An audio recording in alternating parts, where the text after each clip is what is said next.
microwave moving from him heating up food, anime playing somewhere in the background, um, some music, some.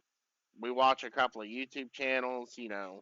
There was always something going on. Or if I came home while he was still working, because we both work for a call center, he would Mm-hmm. be on a call with a client, and I just come in and I just stay quiet. Mm-hmm. Um, but when all that went away, the entire you don't really know how much sound is going on until you're surrounded by true quietness. And that statement where they say silence is deafening, it Mm-hmm. was really big struggle, because I no longer came home to all of that. I no longer. It was just me. It was me in the world. Mm-hmm.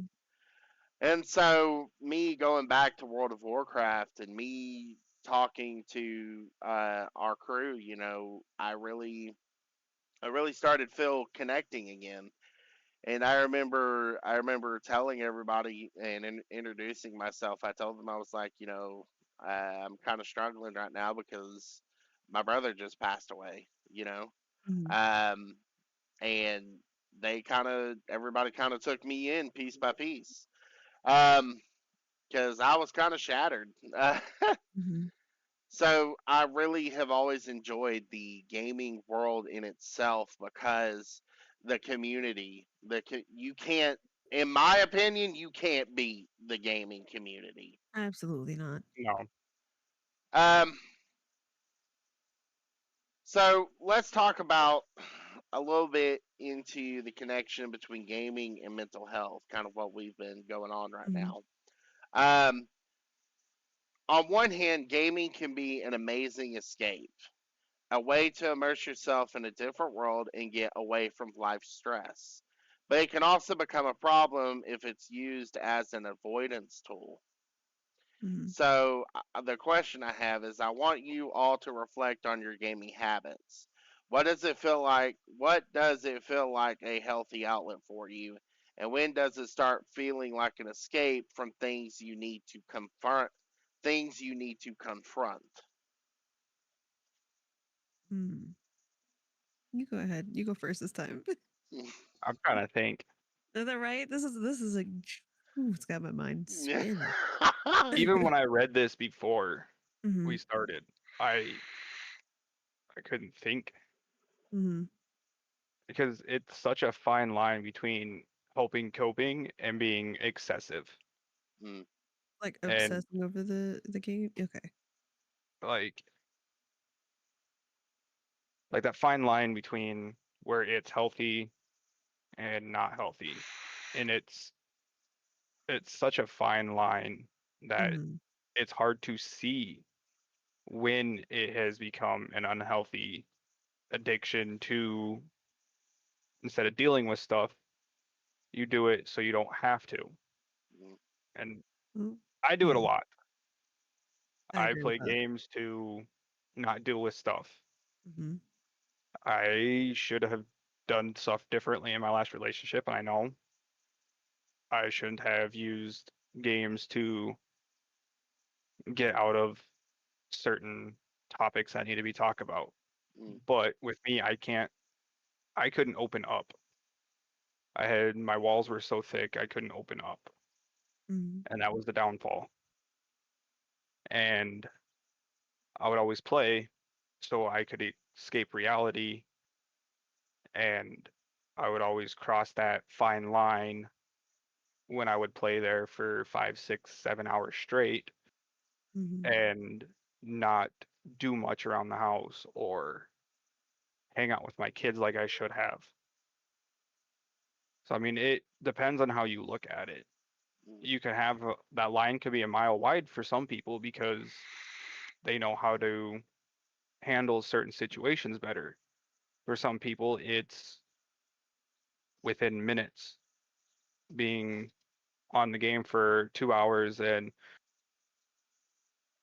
then it's automatically you start not dealing with your problems anymore because Mm-hmm. it's easier to just go play video games for hours on end instead of dealing with stuff. So it could be a fine line, or it could Hmm. be an ocean. It just depends on how you are mentally capable of opening up to people. I feel I that. know that I am mentally weak. I am so weak. And that's really hard for me. But I mean, trying to get into a therapist here, you're waiting a month, 3 months, and that's hard. So escaping in video games is way easier to me than dealing with the things that I should. Like I can tell you now, I've got clothes upon clothes that need to be done, but I'm here because it's easier to relieve my anxiety and depression and my PTSD in video games with people that I trust than to sit here and drown in my own thoughts for hours on end. And then my ADD kicks in and I'll just forget about it anyway. Like Yeah. the cleaning and like, yes, 100%. I take care of my kids. Like I have two kids, two under two, Okay. but video games has helped me relieve the stress of having to deal with the 3-month-old that cries all the time and my 1-year-old that wants to be up my butt 24/7. Yeah. So it, you, I'm drowning in the games like community, but in a way and selfishly, I am relying on them to help me get out of this. Okay. It's Yeah. hard. No, I mean it is. It is. Excuse me. Mhm, I could straight up tell you, you know, I there are many things that I've struggled with now and in the past. Um, mhm, I feel like I feel like the best way to explain it is, for an example, people that are um, for people that are unemployed. mhm. Okay,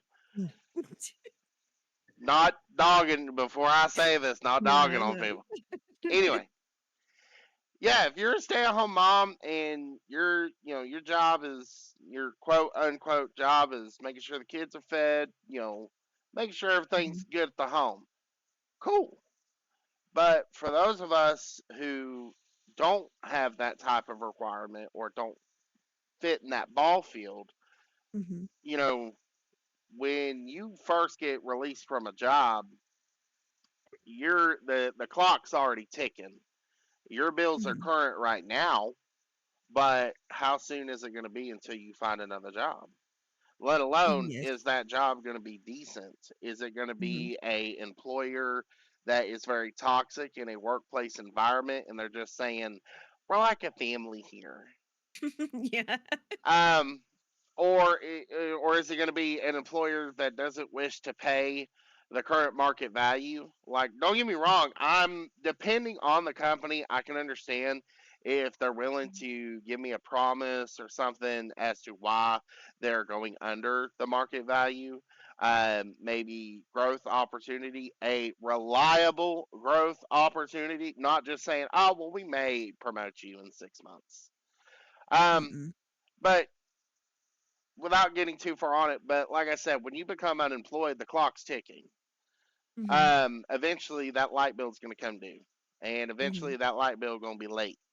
And if you don't have backup resources, it becomes a very big struggle. Another thing that you mentioned earlier was getting therapy. You talk about how hard it is to get the appointment, let alone the cost to get therapy.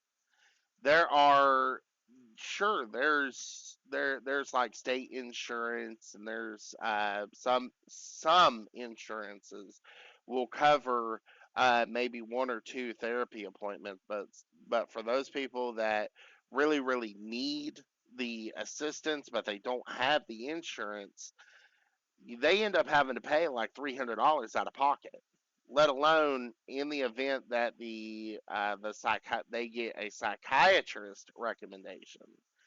Do y'all know the difference between a therapist and a psychiatrist? The degree. mhm. Well, yeah. But the big key difference between a therapist and a psychiatrist is you can talk about your problems to the therapist, but in the event you are needed to be medicated, you need to Hmm. go to a psychiatrist. The Yeah. psychiatrist is the one that is able to write prescriptions. The therapist can just sit on the couch and, well, this is what I'll tell you. This is my Yeah. thoughts. Psychiatrist also diagnoses. Yes, yes. I feel like a struggle that we deal with today, especially in my generation, is a lot of people are announcing a diagnosis, but they haven't been diagnosed by an actual professional. To Yes, put we're it into fragmented. to put it into perspective, it's, oh, I have ADHD. Okay, are you just saying you have ADHD, Right. or were you actually told, hey, you have Right. ADHD? Um, it's something I frown upon because I feel like you're just saying it just to say it. Hmm. Um, because ADHD can be a problem. Very much so. Um, Oh yeah. uh, it may not look like it's a problem, but I promise you it's a problem. It is. When you see pretty lights, you see pretty lights. Hmm. And to be able to stay on task is the Yes. gist of the problem. Yeah. Um, Go ahead. I can understand that. Like I was diagnosed with ADD when I was 8. So mine's a little different than ADHD, but I still have issues paying attention, quote unquote. In school, it was so bad that I was put into 504 program, Oh, which special needs kind of situation there. would that be But that's considered like? Would you understand the term of an IEP? Yes, wh- it's the same. It's the Okay, same basic okay. program. It's just Yeah. each state calls it differently. I got you. Yes. So Go ahead. ours was just the 504 program. And that's where I was placed to like take tests. I was in regular classes, but I was allowed to go into another room away from everybody else to take these tests and they would read the test off to me. I got you. So So, yes, I completely understand the ADHD and ADD, situation there. and believe it or not, I actually had the same thing. Um, Mhm.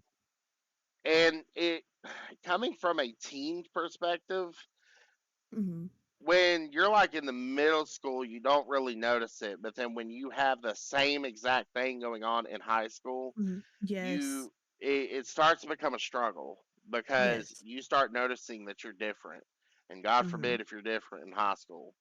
Right. That's one of the most biggest things of I gotta Yes. have the same clothes, I gotta have name brand, I gotta have an Mhm. image. That image is Mhm. chokehold. And so you starting to notice these key characteristics of, well, why am I being taken out of class and why am I, Mhm. getting all these things. I can tell you I was severely annoyed with it. I hated my IEP program. I hated it. I Same. I could tell you I begged my mother to take me off of the IEP program because I knew Mhm. she could. Um, but she refused. Love her and thank her nowadays, but still, back in the day, you know, Yeah.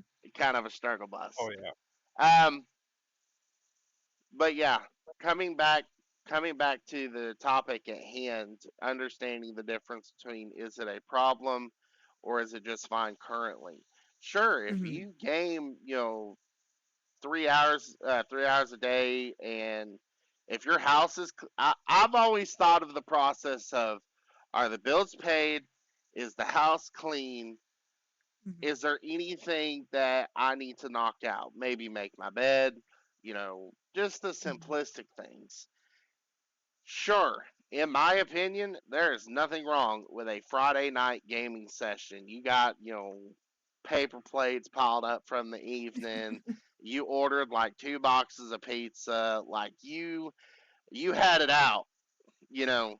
In my opinion, there's nothing wrong with that. Saturday morning comes along, you get up, you clean up the mess, and then you continue on with your day. Other people may disagree with me. That's fine. That's just my viewpoint. Um, but then if it becomes the problem of it's no longer just a Friday night gaming session, you're starting to notice the pile of dishes are staying there and you're not moving the dishes. And all of a sudden, gnats are building up and all this other crusty stuff. That's where I feel like you need to finally look at it and go, hey, I need to get some shit together. Mm-hmm. Um, That's where I'm at right now. I'm yeah, at like a soda can graveyard right yeah.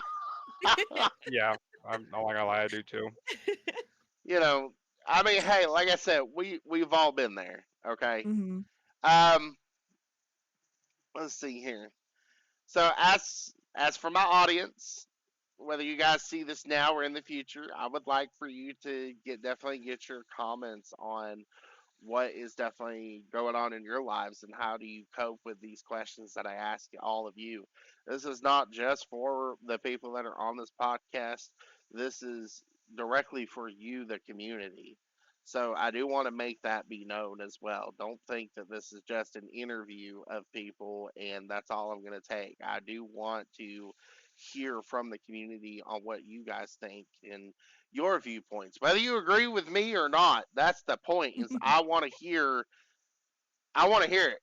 Let me hear it. Um, because I will always say this, and I'm gonna say this on the very first episode, and I will say this continuing forward. I will never say that I know everything on my topics. I am not an expert. I am not a professional. I am not licensed in any mental health degree. I do hope in the future I have spiritual leaders that wish to come in, or I have licensed therapists or people that want to talk to come in and talk about it so that way we could actually get the professional viewpoint. Um, I don't want this to be my personal talking stage of everybody just sees my viewpoint, okay? Because my viewpoint is the one that doesn't matter. Mm-hmm. um, Can we? yeah, what's up? I would like to also get like your guys's coping mechanisms and habits because what works for me might not work for you, but it might work for other people. And hearing your coping skills or habits might help somebody else if they try it out. Oh yeah. You want to go first, Aaron, or you want me to go first? The coping mechanisms? Yeah. Mm-hmm. What are your coping Well, mechanisms? there Mm-hmm. it could be a bunch of different things. I Okay. mean, yeah, gaming does help cope, but a lot of it's music too. Well, that's a good point. I listen to everything except for opera. I Okay. listen to what some people call mumble rap. I listen to some of it, Mm-hmm. but I don't listen to it all because a lot of it is just nonsense. But like, I go through the door and I get in the car. yeah, but like my favorite ones to listen to are like Five Finger Death Punch. Okay. Ooh. All right. I'm liking Um, it. like they said, death before dishonor. Mm-hmm. I will, I rather die than live down on my knees with all of the mental issues that gets pushed at people.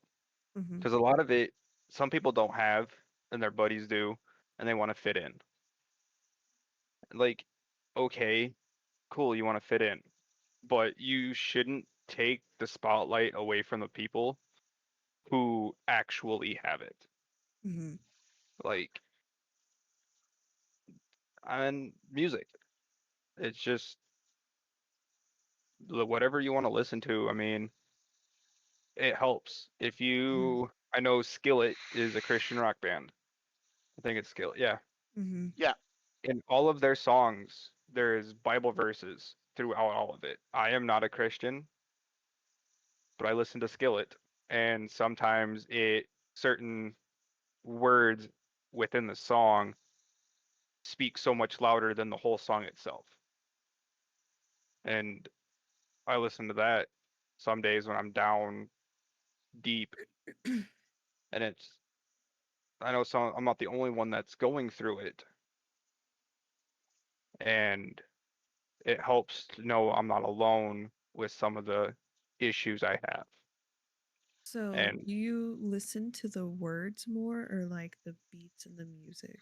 depends on the band. Okay. Like Skillet, I will listen to the words a little bit more. Okay. Five Finger Death Punch is the bass and some of the lyrics. Um,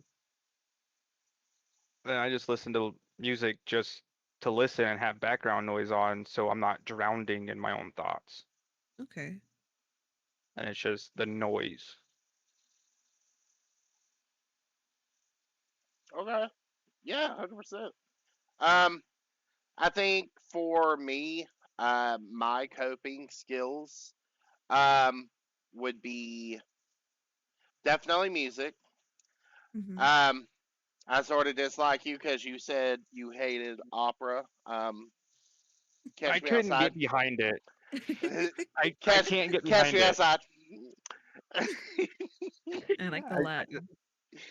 So, I definitely. So, I was raised a, a huge portion of my teenage life. Like the last 6 years of it, I was really raised by my uncle. Um, and he was a very big opera and Broadway fan.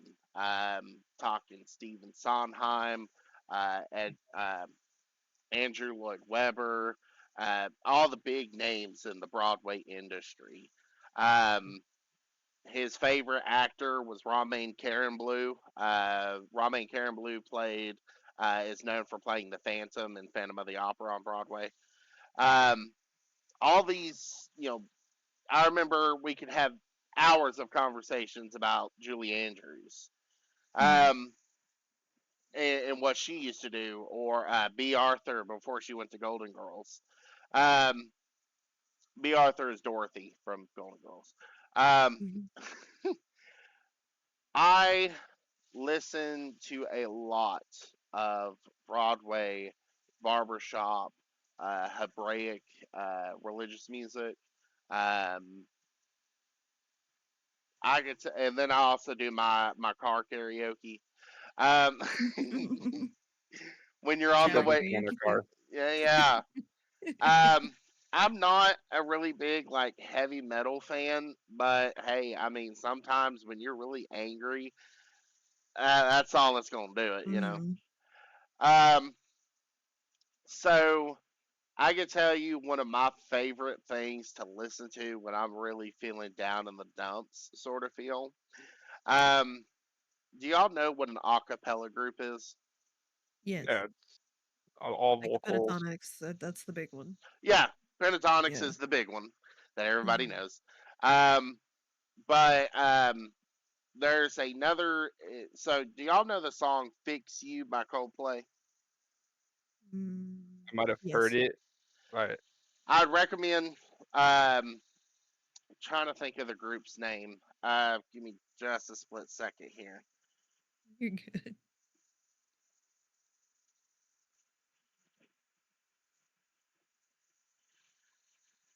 Ah, so the group is called Naturally Seven. Okay, Okay. Naturally, and then the number seven. They have they did an a cappella version of "Fix You." It is Mhm. the only version of the song I will listen to. As much as I love Coldplay, awesome, awesome people. These people, a cappella group, they killed it. Okay. Music, background, everything, they killed it 100%.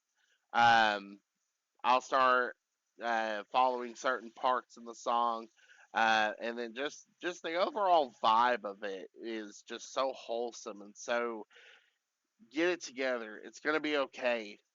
The light is at the end of the tunnel. Mm. You just gotta keep on keeping on. Um, One of my other coping skills is outside of video gaming is really talking to people, talking to youth. I'm a youth leader outside of the video game world and whatnot. Mhm. Um, I'm not a youth leader like year round, but I do go to certain camps throughout the year as a tribe leader. and I'll help assist with about 12 to 13 kids, depending on the camp, and it depends on how many kids are going. When they divide it up, it really depends on how big your roster is. Mm, Um, and so that really helps me cope because you wouldn't believe what you learn as a tribe leader. Like you think you're going there for yourself and for the kids.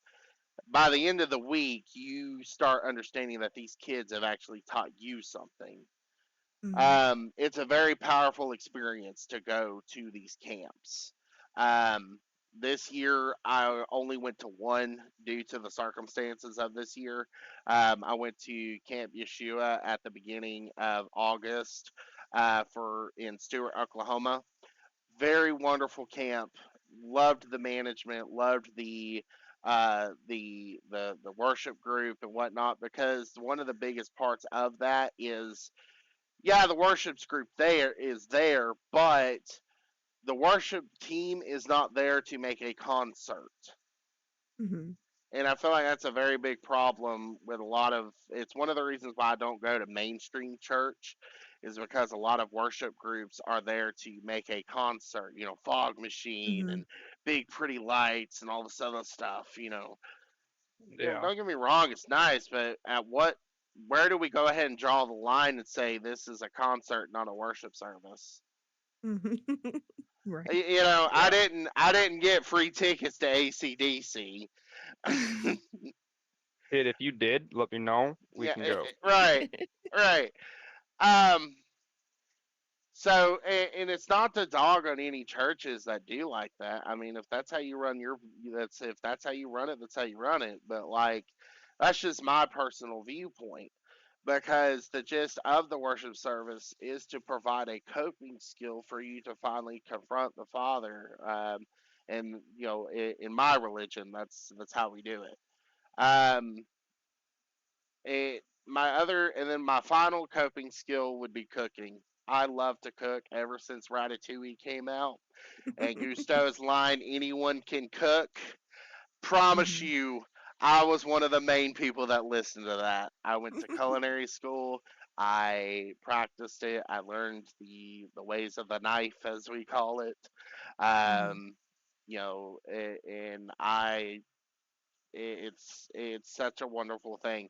Um, the problem with my cooking is my emotions do show in my cooking. It's very odd how that works. Like you can tell what mood I was in depending on how the food tastes.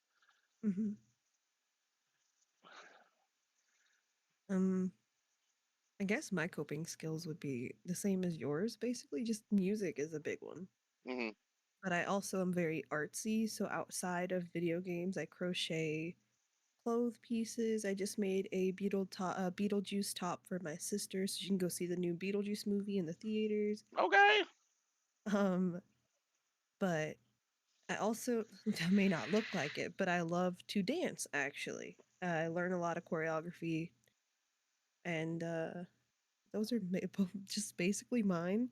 Mm, And again, my kids really help with a lot of coping as well. And I know I shouldn't rely on my kids, but them just being around helps me quite a bit. Like family was my big thing, and then I moved 1,600 miles away from them. So my kids are my everything. Oh yeah, mine too. I, yeah. My daughter actually actually got me sober. Oh. I Okay. was the year before she was born, I should have gone to rehab. Mm-hmm. Every day, if I had 2 days consecutively off, I was drunk. I mean, I'm not talking just like, oh yeah, I'm tipsy. I'm talking, I would go through a 30 rack and a half a bottle of Jack, the big Mm-hmm. 750. And I would wake up, go to sleep at 3 o'clock, wake up at 6, and start drinking the moment I wake up. And just continued that every 2 days I had off. And then year, so she was born in December, and then that January was the last time I got really, really drunk was for New Year's. And like I drink, but it isn't as dangerous for me anymore because she helped me. out of that dark hole that I was falling into. Mhm. And when I finally got to hold her, it made me realize that I have something to live for now. Yeah. And I will say 100%, talking man. to my friends helped quite a bit. Like for a while I felt like a outsider because out of all my like mama friends, I was the only one that had a C-section or had the C-sections, and meeting fired mama has helped quite a bit with coping with that as well. No, there's nothing wrong with having a C-section. Right. Uh no, not talking shit on my husband here, but he constantly is like, "Well, I feel like crap because I didn't get to witness the birth of my child I got you. See, my or oldest, I never children." got to. But She was a C-section baby. he wanted to see them get pushed out, and I'm like, "Babe, if my body would allow it, I would have." See, I But couldn't do it. When we had my son, I was in the room with her, all that. Her mom was there. I mean, I couldn't go down there and watch it. I mhm. mean, cutting the umbilical cord was weird enough for me.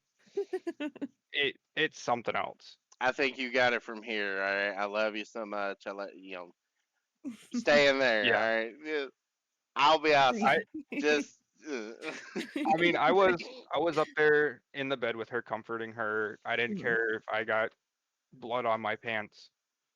I was in there helping her cope with it, and just the moment when it was starting to happen, I was like, I'm just gonna stand up here by the head. I'm not going down there. I'm a And head out. I, yeah, I almost like I can do blood and guts. Mm, I mean, a deer hunter. That's I deal with blood and guts all the time. right. Okay. But when I, I almost passed out after he was out and all that, and I happened to look down and I almost passed out. My husband tried to watch over the sheet as they cut me open, and I was like, "Sir, what are you doing?" He's like, "Oh, I want to see you." And I'm like, okay." Nope. And he walks by and he goes, "Yeah, all your intestines and stuff were out. It was a sight." And I was like, "Yeah." Did it bother Yeah. you? He's like, "No." Yeah.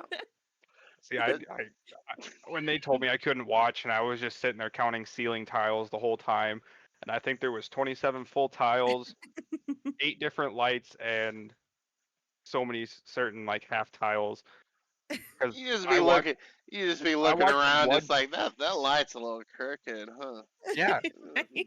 I watched the blood from the suction tube for the C-section of my oldest, Mm, and I was like, that's not gonna look good if I get up anywhere. So I sat in the chair, talked to her mom, and watched her, and I got to hold her first. And what really freaked me out is when she started turning blue because oh. they couldn't get all the ambiotic fluid out of her lungs. So I she got you. couldn't, her oxygen stats were low. Hmm. So watching her go from vibrant pink to purple Mm-hmm. freaked me out. I will say my Hey. C-section gave my C-section gave my husband, the second one gave him PTSD. The first one was an emergency, happened within 20 minutes. Oh, hi, baby. But it happened real fast. But the second C-section was planned because I'm an idiot and got pregnant 4 months after having my C-section. Girl. Um, No, no, yeah, What? yeah. You're supposed to wait 2 years, just so you know. So the second one, they had brought me into the room and did the spinal tap without him there. Okay. So I had to sit there with this long needle going through my spine, and they wouldn't let him in during that part. And he was like, "What the hell?" And then when we finally got close, like the baby was pulled out and everything, the last thing my husband heard before they kicked him out of the room was, "She's losing a lot of blood. We got to hurry this up." And then they told him he had to get out of the room. See, And he I freaked out. yeah. Don't get me wrong. I'm not a father. I'm not married. I Hmm. don't have kids. Hmm. XYZ. But I tell you right now, I am certified in trauma care, and the Hmm. moment you tell me that, and my partner is giving birth, I'm gonna have something to say. Um, Right. Yeah. um, And then they sewed me up and they were like, "Oh, it shouldn't be too long." Well, after he heard that, they made him sit in the the hospital room, and he had to wait for me for 45 minutes without any knowledge of what was going on in the operating room. And that's That's a not right. long time. Yeah. He got. That I bet his world got real quiet for it. Probably felt Mm-hmm. like an eternity. Yeah. ooh, Because even me waiting to go back into the operating room, I was. It felt like an eternity, and it was like Mm-hmm. 20 minutes, but it still felt like an eternity. Yeah.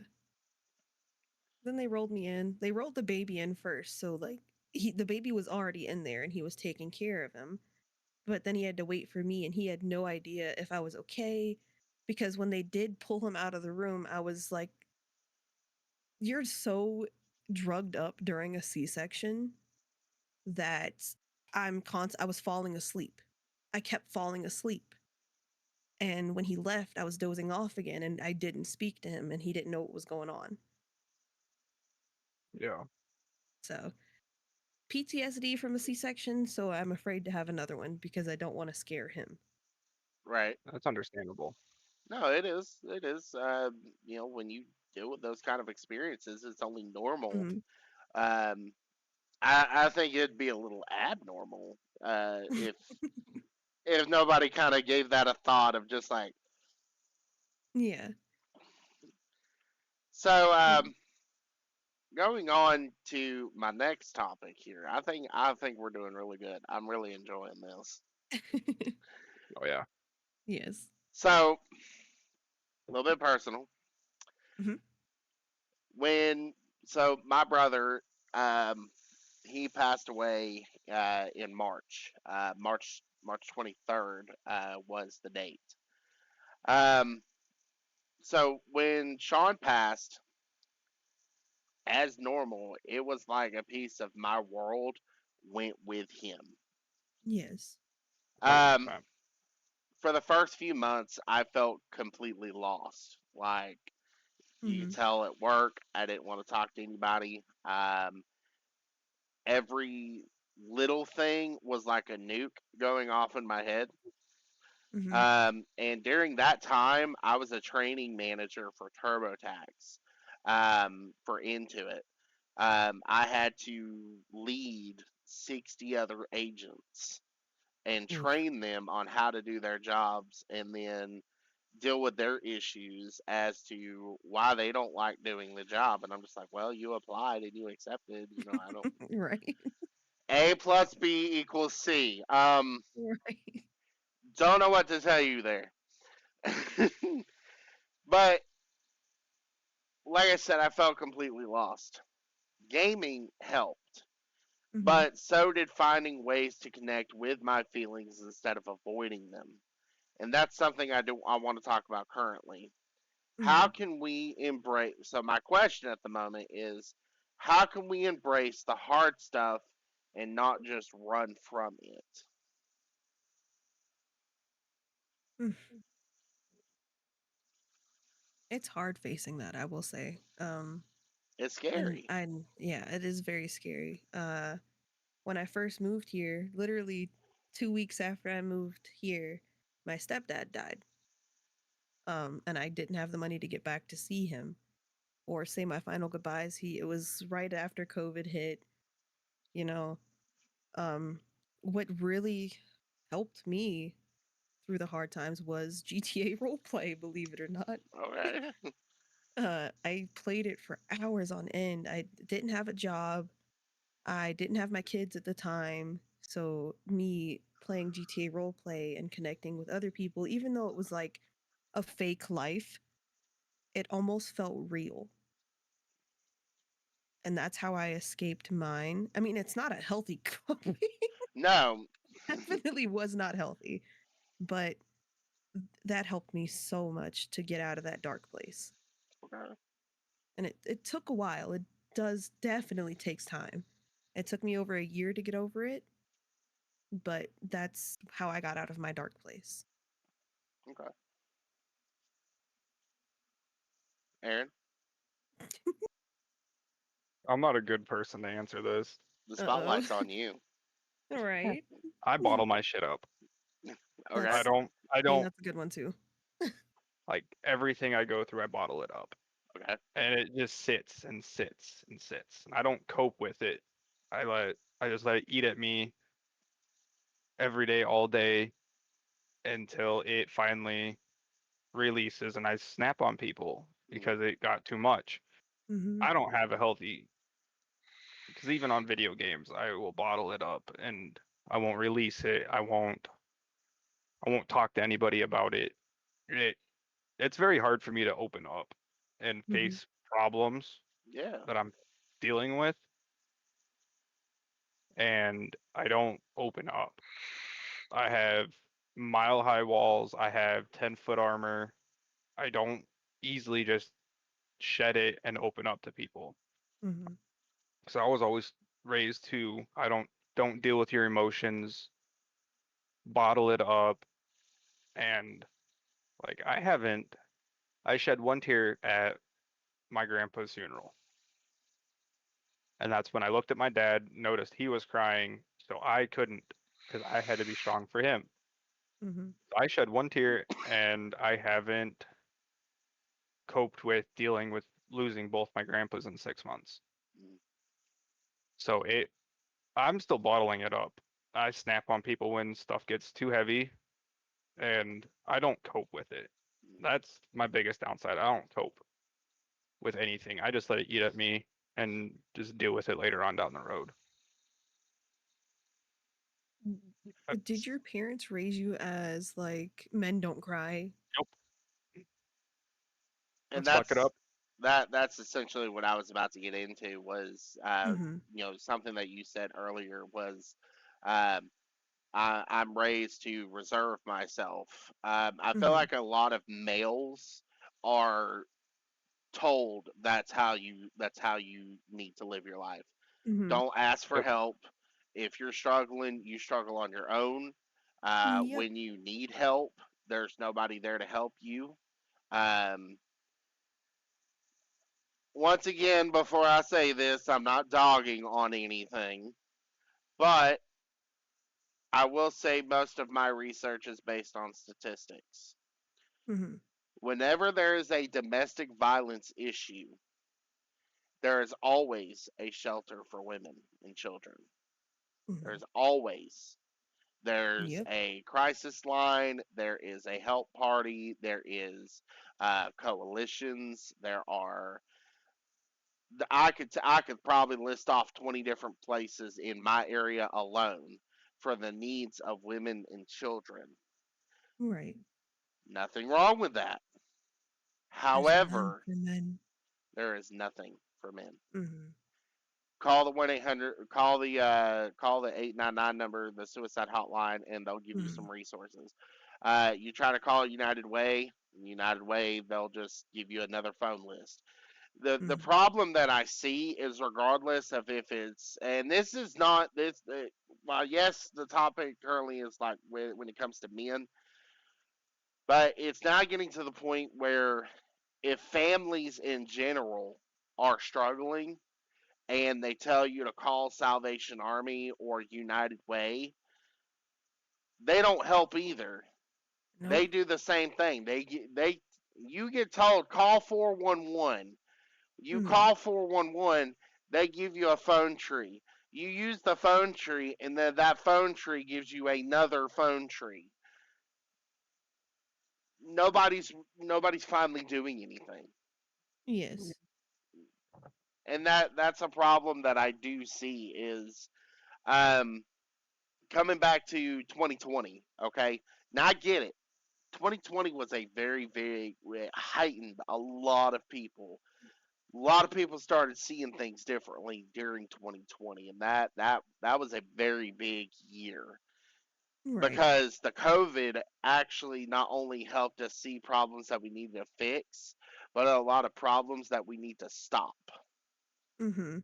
Um, like I said earlier, when it comes to men's health, when men need a place to stay or men need some food or a what I call blessing bags is like body wash, deodorant, XYZ, Mhm. toiletries, good luck. Yeah, you're put on the back burner, which it's so dumb that men It- Men just have to deal with it. Basically, that's what they're saying. They're And figure it out. now I'm not gonna lie, I am a crier. I'm very Hmm. emotional. Hmm. I tend to hold myself very reserved on a lot of issues and a lot of topics. Um, but when I finally like shatter, I I shatter like a glass vase in a Hmm. porcelain store. It's going everywhere. Hmm. Um,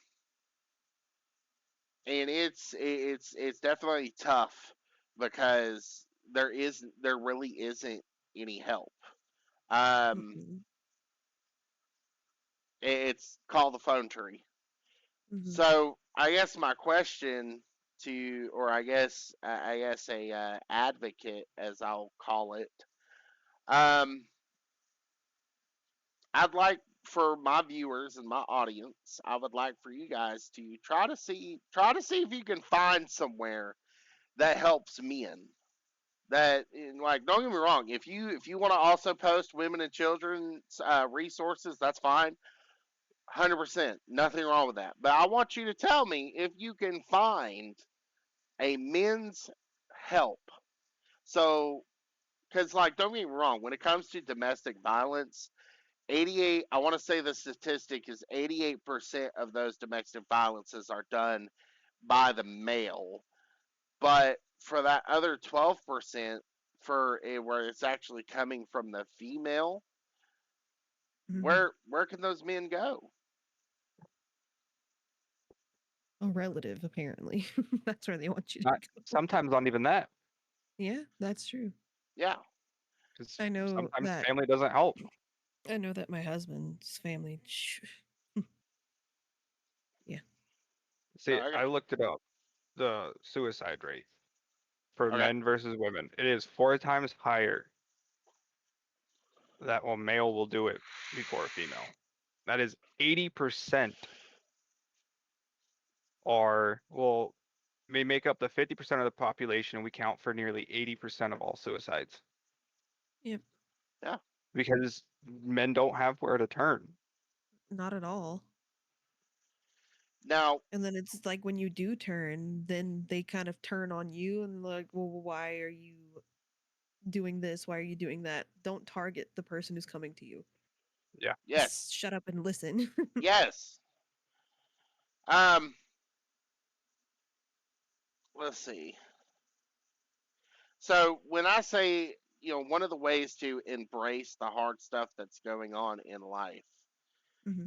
when it comes for a small example, or I guess you could call it a big example, depending on who you are, but a job change.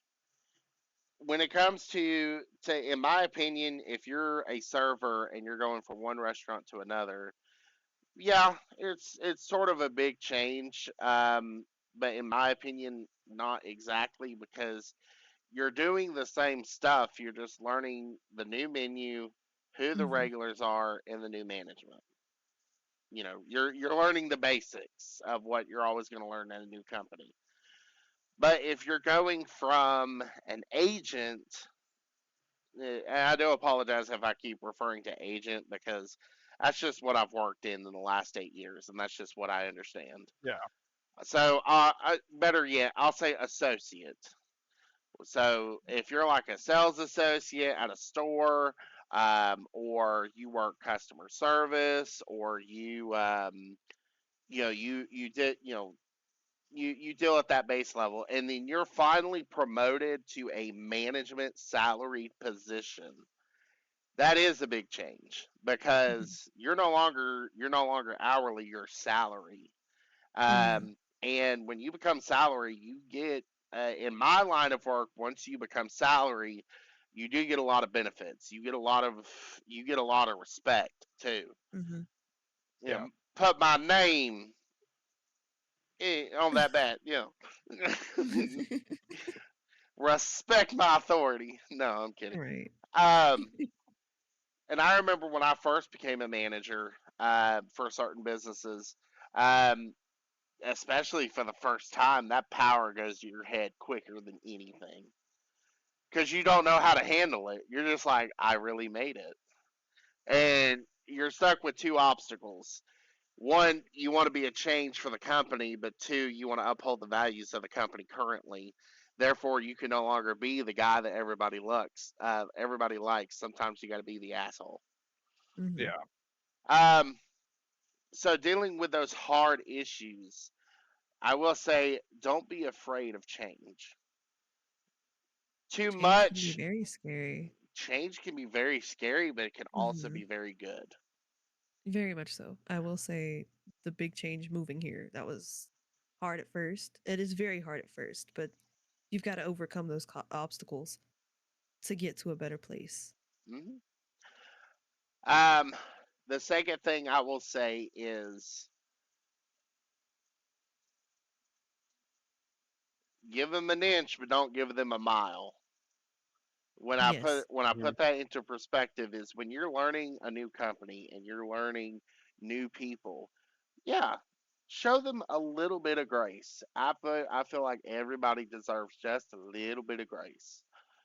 But after you've shown that grace and you've tried, and this also fits with friends.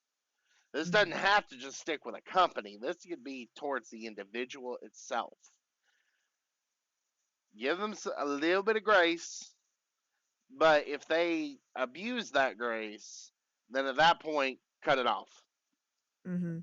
You know what your moral values are. You know what you believe in and what you trust in and what is right and what is wrong. Do not let friends, companies, businesses, whoever abuse those moral values because peer pressure is one hell of a drug. Mhm. It is. You know, I'm not one that frowns upon recreational marijuana. I'm Mhm. not one that frowns upon it medically or anything. I'm not a personal user, but I do have friends that are users of marijuana. Yeah, nothing wrong with it, in my opinion. Nothing wrong with it. There is nothing wrong with it. Um, Helps you sleep. yeah. Um, but then when you start getting into the higher, what I call higher tier, methamphetamines, all the dangerous stuff, that's where it starts going. Drawing the line. Yeah, that's where I'm drawing the line. You need to get help. I don't know Mhm. what is causing you to go towards all of that, but you need to get help. Yes. Um, To go back to change. yeah. Um, so one song that I really think fits this, I mean, it's by Hobson. It's not Ooh. 100% kid safe. But if you look at Ill Mind of Hobson 8, on the very last part of the song, it says, change is one of the most difficult things that we face, but change is inventable. One reason we Mhm. don't like change is we get comfortable where we're at. We get used to our friends, our job, the place we live, and even if it's not perfect, we accept it because it's familiar. What happens is because we're not willing to change, we get stuck in what God used to do instead of moving forward into what God is about to do. It's just because God's blessed you where you are doesn't mean you can just sit back and settle there. You have to stay open to what God is doing now. What worked 5 years ago may not work today. But if you're going to be successful, you're going to have to be willing to change. Every blessing's not supposed to be permanent. Every provision's not supposed to last forever. We should constantly evaluate our friendships and who's speaking into our life. Mm. Who are you depending on? We make sure that we're not dragging you down, limiting you from blossoming. Everyone's not supposed to be in your life forever. But if you don't get rid of the wrong friends, you'll never meet the right ones. You're supposed to go with the flow of change. Mhm. Is whether you like it or not, people are going to leave. People are going to stay. And it just shows you who's going to be there at the end is when you hit your dark days, who shows up for you and who walks away. And that Mhm. shows what needs to change with who you talk to and who you're around. I mean Mhm. that every time I hear that song, that that line, those lines come on, and I sit there and I just think about what could change or what needs to change in order to make stuff better. And sometimes I sit there and think about it for days and days because Yeah. change needs to happen, Um. especially for like men, because there's not that much resources and that needs to Mm-mm. change. Yes, that does need to change. Okay. Uh, feel on a personal level for this change, like how you need to allow change into your life. Right now, I'm going through a really big fight with myself mentally because this is not my business to put out there, but I'm going to. My sister in law was sexually assaulted by our uncle, or her uncle, sorry, but I'm so we're sorry. family, so. Mm. But she has a court date tomorrow to testify against him. And I don't trust anybody to watch my babies. Just as a scary world, you can't trust anybody, and I don't want what Mhm. happened to her to happen to them. Right. So I finally allowed myself to get these babysitters tomorrow that I trust with my life to go to this court to help her mentally, just to be able to sit there and be there for her because she has nobody on her side of the stand. Right. Yeah. But she's begging and begging and begging her mom. She's like, "Mom, can you please come down from Indiana to be here for this court date?" Sorry. And her mom was like, sorry for my language, but her mom's like, "I don't feel like dealing with this shit." And that's exactly how she put it. So right now, my big change is cutting their mother out of my life. If she doesn't want to be here for her daughter, she's not going to be here for her grandchildren. And that's just kind of how I feel about this. But mentally, it is such a hard battle because I am such a family person. But I feel like this is something that needs to be done because I don't want this type of behavior or mentality passed on to my children. You've done this to your kids, like you were talking about drugs. She was on meth for years. You couldn't get clean for your kids. What is going on? And that's just kind of where I sit with this. And like I said, battling it with myself mentally, that's fine. I'll figure it out someday. But for now, I just don't know where to go with it. Mhm. Yeah. One of the people commenting earlier said, let's see, Wubsy says silence is loud when it's perfect silence. And Mm-hmm. then Matt Lee says, he's the same. I still cook a lot. Yeah. I When appreciate. that when that person said silence is louder, I'm sorry, I forgot what you said. Let me go see. Silence The is silence louder is when it's loud when perfectly it's quiet. perfect silence. That that was typed out when you were talking about being in the deer stand and being able to hear all of the nature. I got you. Hmm. And that is the perfect quote for that because it really is. But it's a nice silence that you need. Oh yeah. That's like people who take their shoes off and go walk outside barefoot for a while just to feel closer to earth. I love that. Right. I actually have, if I find it, I will read what I wrote and I saved it on Snapchat. Okay. I was just sitting on the ground during a winter storm. It wasn't terrible, but I was out Mhm. deer hunting. And if I can find it, I will read it. Peanut, please hold on 1 minute. No, you're fine. Let me know when you find it, and I'll definitely. I would love to hear it. Mhm. Like, Yeah. don't feel like you got to be like on the spot right now. Well, I'm looking for it. Yeah, I take your it's a time. lot of photos on my phone right now. Take your time, man. Um, but yeah, I'm really enjoying the discussion. There's a lot of things. Change is very tough, but change is also very good. I've Yeah. had to deal with a lot of big changes in my life. My family. So I was raised as a military brat. I Ooh. had a stepfather. I had a stepfather in the military, in the army.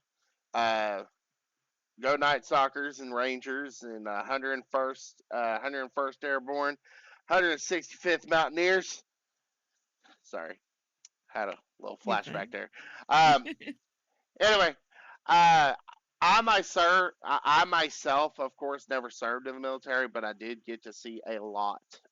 We traveled around. Um, I got to see how my stepfather performed during that time. He served a total of 16 years, and I think he did a total of 6 tours. Don't quote me on that, but I think it was about 6 tours. Um, and the big changes of being a military brat is you are always moving. You Yes. are you are moving just with the same as the family member. When they get orders, you go too. Yes. Um, we went from Fort Benning, Georgia, to Fort Campbell, Kentucky. From Fort Campbell, Kentucky, to Fort Richardson, Alaska, which is also known as Fort Elmendorf because it's a joint base with the Air Force. Um, and it was very rough for me because I couldn't really plant my feet everywhere. Um, it was when we finally got out of the military. I was in the eighth grade, at the very end of my eighth grade year, and coming into public school was very odd because you had friends that you had people that were like, oh yeah, me and him, we went to elementary school together, we've been going to the same school for like the past 12 years, Hmm. XYZ. And then you had me just, what? Deer in the headlights, basically. Yeah. I did um find it, by the way. yeah, go ahead. I wrote like this like 3, 4 years ago. You're I good. was like, you never realize how peaceful the woods are until you're alone, sitting or in them, seeing the snow fall and the white trees move with the breeze. When you are in the woods, when you are in the woods, how it seems the world just stops. When you start to think how your life can become peaceful again, like when you were young and your mom used to hold you in her arms. That's how I feel out in the woods. It brings me peace. Of course. I guess in a way that would be like me going fishing. I love Oh, like I love being on a fishing. boat. I love fishing, but the silence is just you never know how much you need it until you're there. Oh yeah. Yep. Oh yeah, at first it's awkward. Mhm. Then in my past, it was at first it's awkward, then you're angry because you start focusing on a thought that you need to resolve. Then you then you get to a phase of sadness because it's like the 7 stages of grief. Yes. Hmm. um Yes. it's funny how that works, but hey, that's kind of what it is. Mhm. You start accepting the problem after you've cried about it or you've lashed out a little bit privately, and then you start trying to cope with it. It's where you're Mhm. using your coping skills on those. Um, because, I mean, we don't want to hold it in. As much as we are taught to hold it in, we don't want to. We shouldn't Right. have to. Yep. Um, so I could definitely understand that. And like I was saying earlier, this is moving on into my third topic of the discussion. Um, was coming back to faith, or I'll say spirituality, um, because I understand. I may not be right. All right, so I don't believe in like there's the one supreme religion. It's just there's my beliefs and there's everybody else's. Um, One of the things that Sean and I talked about during our gaming sessions was faith. How it gave us something to hold on to even in the hardest times. I think faith can be an anchor for all of us, but I also know not everyone feels that way. So, my question, for those of you who are spiritual, how does your faith play a role in your gaming experiences? Does it bring you peace, help you reflect on deeper things, or maybe guide the way you approach challenges in life and in games? Um, I'm not really spiritual or religious, and like Okay. certain ways I I, am. I've got a, I forgot, I did write this. Mhm. For those of you who aren't religious, Mhm. I still want to hear what centers you. What practices or beliefs helps you stay grounded when life gets tough? You're gonna call me cuckoo, but I love crystals. I love collecting crystals. We have crystals throughout the house. Booted from chat. I'm not into witchcraft, dang it. But even just holding a crystal, like certain crystals will make me feel better. I Okay, also believe in like essential oils. okay. More Um, natural, yeah, in a way, almost witchcraft, but it's not. new age. Where Yeah. where can we exactly draw the line? No, I'm kidding. I'm Look, just be happy I'm not into voodoo. From kidding. being from Louisiana, everybody's like, "Oh, voodoo." I'm like, "I'm staying away from dark magic or so black magic." so I can definitely get where you're coming from.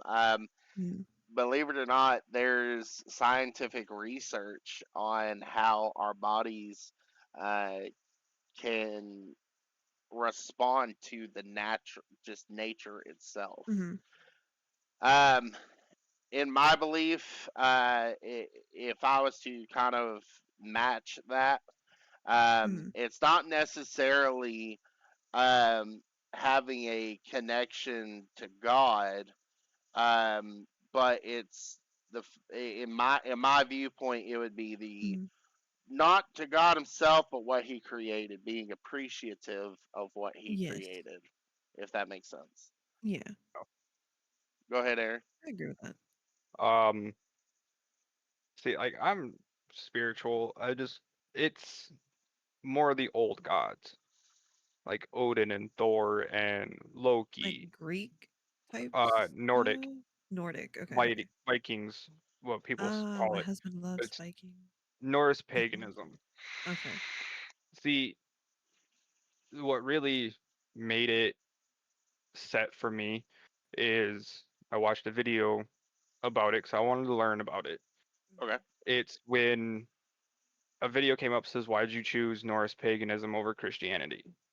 I'm not dogging on Christianity Yeah. and Christians. Um, but in there it says the gods don't want you to um worship them.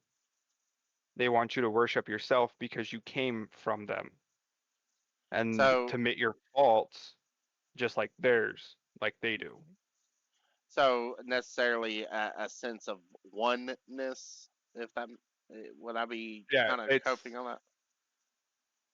instead of like how Jesus puts it, worship him because he is who he is. They want you to worship yourself because you are part of them. They want you because in a way you're part of a god. Okay. You came from them and they want you to admit your faults just like they do because no one's perfect. No one can be perfect. And everyone has faults. And the fact that they say that they're going to admit their faults as long as I admit mine, that really like it stuck. Okay. And like how Thor gives you power and to be able to get over things, and Odin's the wisdom and the all knowing and guides you through what is going on. Like it's something new, and Odin has the wisdom to help you get through it. And since you came from Odin, you have some of the wisdom to help you see where you need to go. Mm. So I mean, I look at it like that, where like Fenrir the Wolf, which is where I got my gamer tag and all that, um, is all about nature and like being outside and being one with the earth in a way. So I mean, it just something helps knowing that I can admit my faults and not be judged for it and to be able to know that I could have possibly was part of something bigger than myself at one point in time.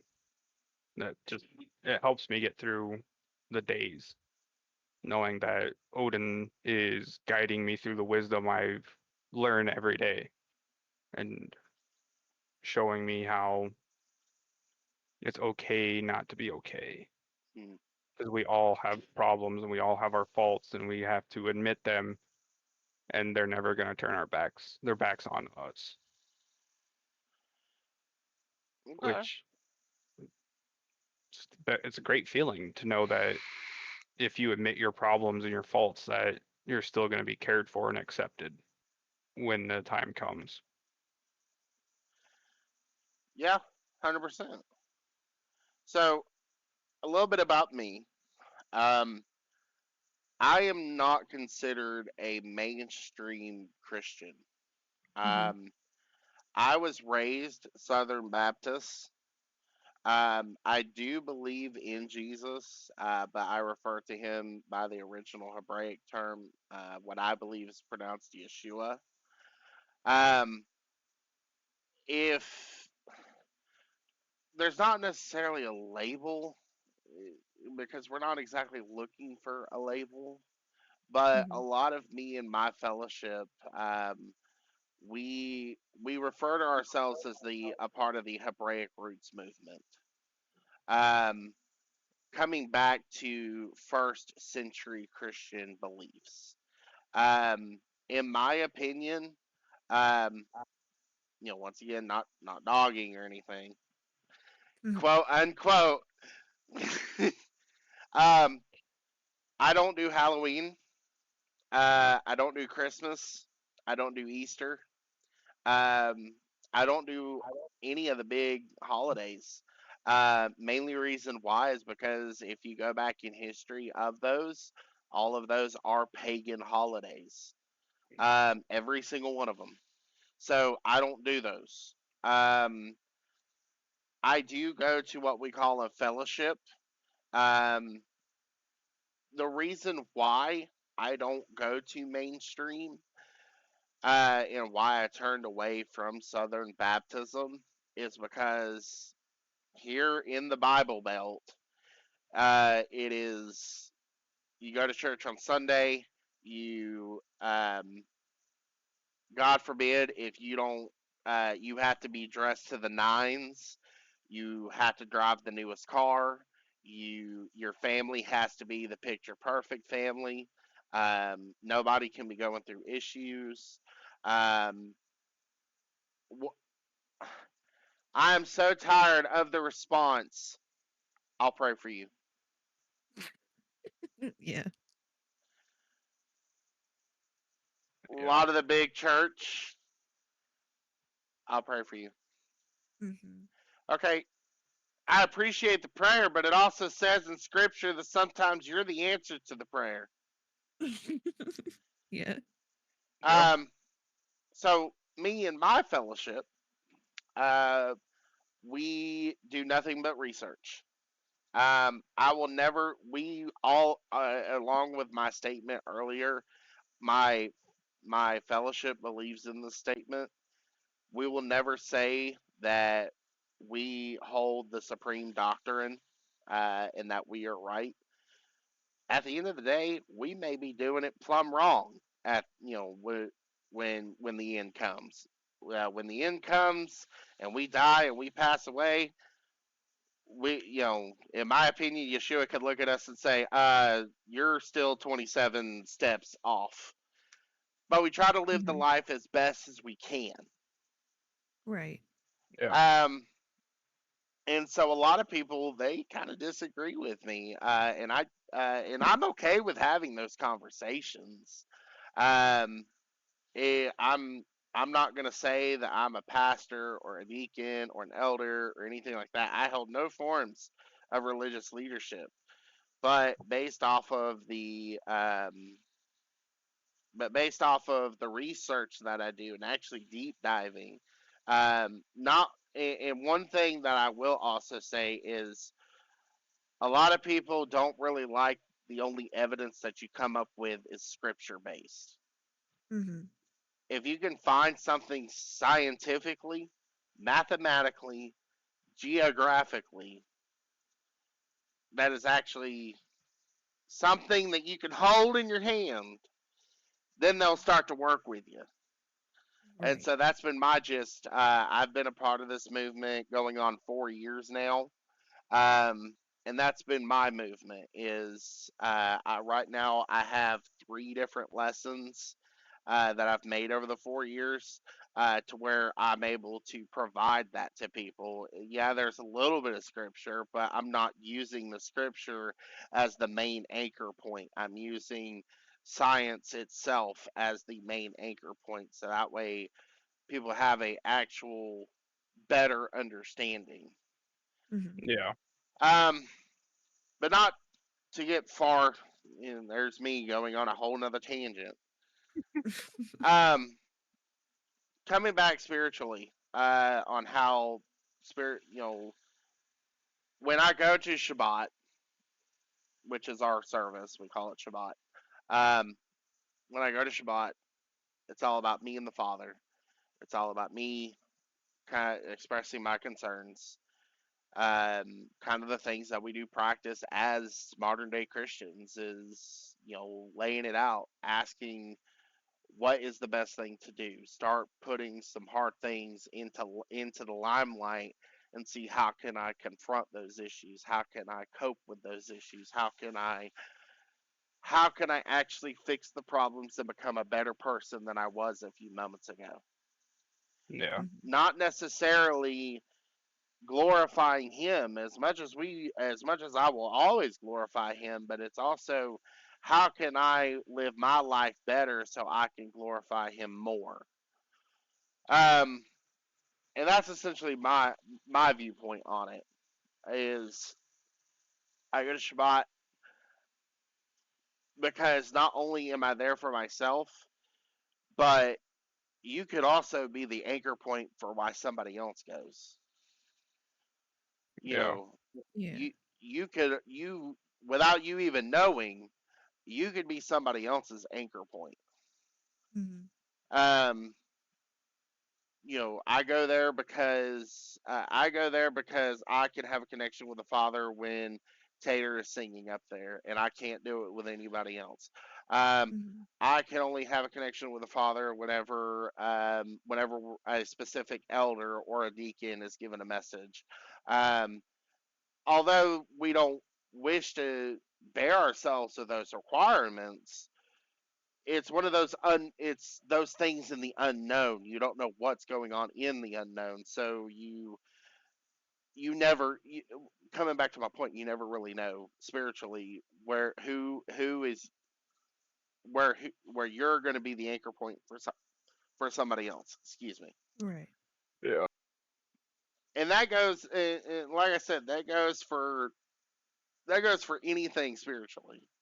So Mhm. whether it is from the Christian foundation, whether it's from the crystals, whether it comes from Norse mythology, you are an anchor point to somebody without you even knowing.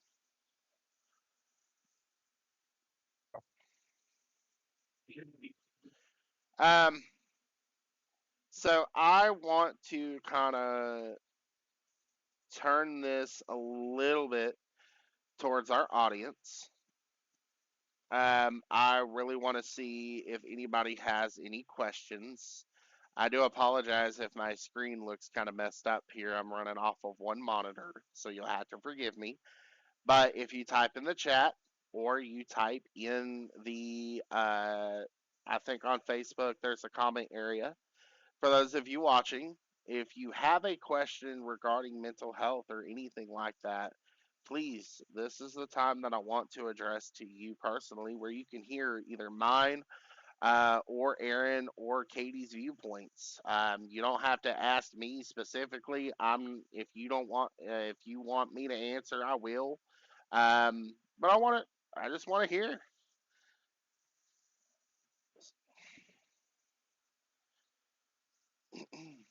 How did you get your OBS to look like that? What the hell? Wish my OBS looked that good. So I have a couple of things.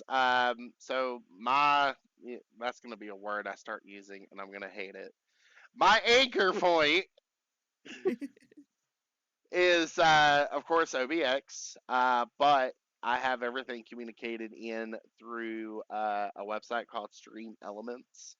You can start an account for free. Oh yeah, I You, have that for my overlay. yeah, Yeah. um, Dream Elements is good for widgets and stuff.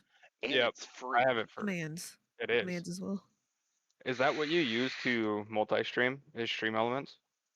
No, so Stream Elements is the anchor point as far as the overlays and the kind of the oohs and ahs of what you see around me.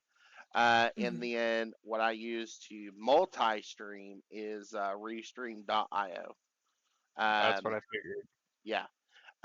Right now, I'm on the free tier, so I can only do two websites. Hmm. Hence why I said, right now we're live to Twitch and we're live to Facebook, but we're not live to YouTube. Um, Okay. as soon as I can pay for a subscription, Yeah. which is like 19 a month, Yep. then I can stream to all three platforms at the same time. Okay. As long as the internet gods are there to hold the bandwidth. Right. But normally I will always, I'm only going to be hosting for Facebook for the podcast. I will be normally streaming my gaming to YouTube and Twitch Okay. because I really like playing World of Warcraft. I have a bunch of guild mates that go on there, and we all have a bunch of shenanigans. It's a good time. Okay. Let's see here. What is the Facebook page name for the people who are on Twitch? The Tater-talks. Okay. Okay.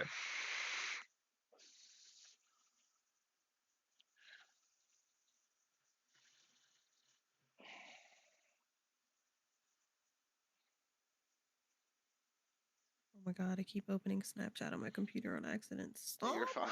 fine. I'm trying to click back to Google to read the prompts and stuff, and it just keeps clicking Snapchat. But I would like to say that if I saw it sounded selfish through any of this, it's not that I'm trying to talk about myself, but it's more of I know from experience Yeah. and I want to share my story. So if you're going through anything like it, that you can understand more of how this came to be or how to cope better, you know, anything to help in any way to get others to understand. hmm And I and want to I say my will. hair is purple now. I It is September. My hair is purple now, but usually I do blue around this time of year for Suicidal Awareness Month. If anybody is unaware, September is Suicidal Awareness Month. hmm Um and I was in that boat many times. So I that is what we are doing here today. That's what I feel like is going on, is trying to help better understand or let people understand if they don't, like my father, um, that people do have mental health. And it is a pain in the butt to fight. But having people there like us, I mean, and if anybody needs to talk, I'm open and I'm pretty sure either one of these guys are as well to Yep. talk to anybody who's going through it because it's not easy. And I think we all understand that. On my Yeah. Facebook page, and that's kind of where I'm getting to now is I'm going to go ahead and start wrapping this up because I know everybody else has schedules they need to attend to. Um, I'm going to start scheduling this every Wednesday. Um, And those people that are on Twitch, you can join the Discord channel. It is up. It is ready to go. Um, hang on just a second. Mhm. Okay. Discord channel's up. Facebook channel's up. You can reach all three websites within each other. Um, I think my next live is going to be Thursday, actually, at 3, 3 o'clock, 3:30, somewhere in there. Um, but Is I that will Central Time or Eastern, excuse me. I okay? should. That's right. I should clarify that. Um, so at this time, I do want to say I want to thank everybody for being here tonight. I want to thank Aaron and Katie for being in attendance here. We've covered a lot, uh, quite a lot, and I'm very, very happy with this episode. Um, we've covered mental health, we covered the gaming, we covered the spirituality, and how all these things are connected. I hope that I hope that something we talked about tonight resonates with you, the viewers. Um, if you like what you heard, make sure you subscribe, follow, and share this podcast with someone who could use a safe space like this. And don't forget to leave a comment about what part of today's episode stood out from you the most. I definitely want to hear your feedback. If there's something that we can improve on, if there's something that I can do for you, if there's somebody that you want to hear from, if there's something, just anything at all. Right now, I'm really just, it is what it is. Um, next week, next week's episode 2, we're going to deep dive even deeper on how faith can be a tool for healing. We'll have special guest Janelle Webb. She's going to be coming on the podcast with us, who has walked this journey and can share some amazing insights. You won't want to miss it. Make sure you set your reminders. Like I said, 3:30 Eastern time. Once again, I want to thank everybody again. I appreciate you guys. I appreciate the people that come watch this. I appreciate everybody that has taken the time out of their day to bring this to somewhat of an attention. Um, if anybody has any recommendations, please, as always, reach out to me on Facebook, Twitch, TikTok, the Tater-talks. Um, other than that, I want to thank you all for viewing and stay country. Don't end it quite yet. We do have one more comment on Twitch that someone just posted. It says, "So y'all heard y'all talk about coping mechanisms, but how do you How do you all try to confront the trauma to deal with it?" Okay. um, Mine will be long. So I'll let you guys go first. Okay. Let's see. So I've heard y'all talk about coping mechanisms, but how do y'all try to confront the trauma to deal with it? So I dealt with. I feel like the passing of Sean definitely was traumatic for me. Um, As it Sean should. wasn't. Sean wasn't a brother by blood relation. Sean was somebody who I became friends with 8 or 9 years ago. We at first didn't like each other. We actually hated each other. That's the best of friendships right there. It felt Yeah. like that. Um and we went from hating each other to laughing it up. By the end of the week, I actually bought him lunch to just go hang out. I remember we bought Arby's. Um and then we couple of months later we became they were roommates. Mm. Um Sorry, Vine popped into my head. You're fine. um, we became roommates because my apartment lease came due and I didn't want to renew it. Um, so then we were roommates for so many years. We actually lost everything in 2020. Um, During that time, I was a debt collector. Excuse me. I was a debt collector. I wasn't a guy that people liked talking to because I was asking if you were up to date on your bills. And nor did I care if it was loss of employment or anything. Like I said, I became a guy that I didn't like. Yeah. Um, so I, we lost everything and we reacquired everything back together. We stuck with each other through the struggles. If we were having ramen, we were having ramen, you know, and it wasn't by choice. It's just what that was there.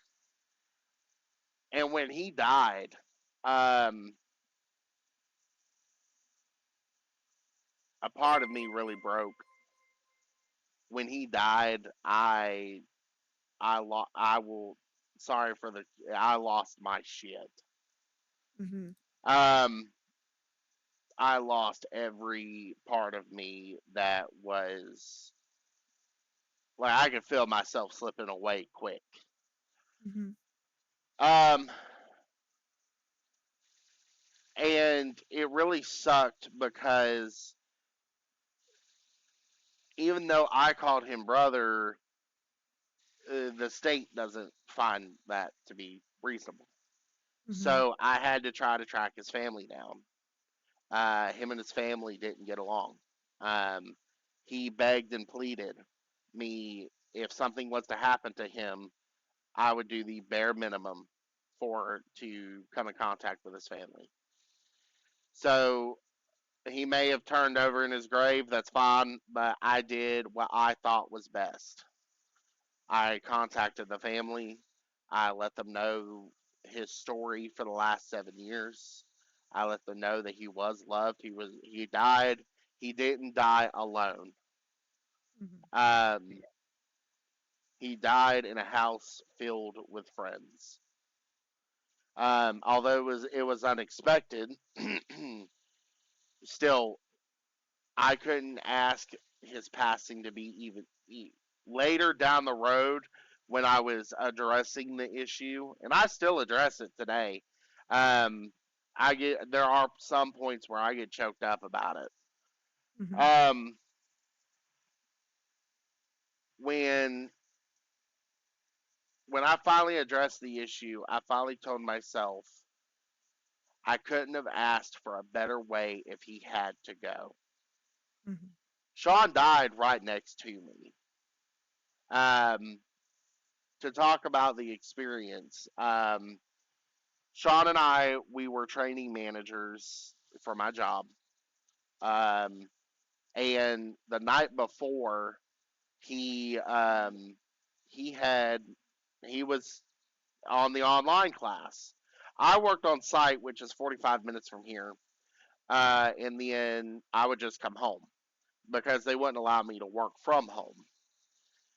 And I remember signing off, and I called him up, and I was like, "Hey, I'm on my way home. Do you want something to eat?" And he was alive. He was talking. He was breathing. He was just fine. And he was like, "No, I'm not. I'm not feeling all right. Um, give me something small, like McDonald's cheeseburger or something." Hmm. And so I did, and I came home, and he was asleep. He was alive because he could snore. He could tear the paint off the wall. Um, so he was alive, and I remember I sat. He was asleep on the couch. Um, and so I came home, saw him asleep, and I sat in my chair and watched YouTube until like 2 o'clock in the morning. And I passed out in my chair because that's just what I do sometimes. The very next morning, I didn't wake up until 8 o'clock, so we're looking at about a 6-hour time frame. Um, and I woke up and he was gone. The very next the when I woke up, he was gone. Unfortunately, he passed away due to a brain aneurysm. Um, Sean was like 39. Um, it sucks. Um, Still trying to deal with it. Um, Even talking about it is a little tough. Is a little tough. You can tell because I'm. but reflecting on the topic itself, I couldn't have asked any other way for him to go.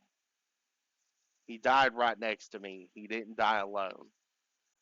He let me be God, the universe, Earth, whoever the hell you want to call it. Let me be the one to find him. I didn't find him 6 weeks later, all alone. I didn't find him in dangerous ways.